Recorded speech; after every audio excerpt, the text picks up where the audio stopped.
ஞாபகம் வச்சிருக்கிறது எவ்வளவு ஆசீர்வாதமோ அதே போல மறக்கிறதும் பெரிய ஆசீர்வாதம். ஆமேன். கோவத்துல கணவர் பேசின வார்த்தையெல்லாம் மனசுல வச்சிருந்தா, கோவத்துல மனைவி பேசுகிற வார்த்தையெல்லாம் மனசுல வச்சிருந்தா குடும்பமா ஒன்னா வாழ முடியுமா? ஹலோ, வாழ முடியுமா?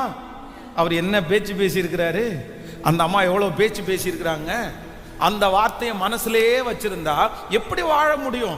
அந்த வார்த்தையை மனசுல வச்சிருந்தா உங்களுக்கு டிஸ்டன்ஸ் ரொம்ப அதிகமாகும், கேப் அதிகமாகும். உங்களால திரும்ப அகைன் வந்து அந்த உறவுக்குள்ள போகவே முடியாது.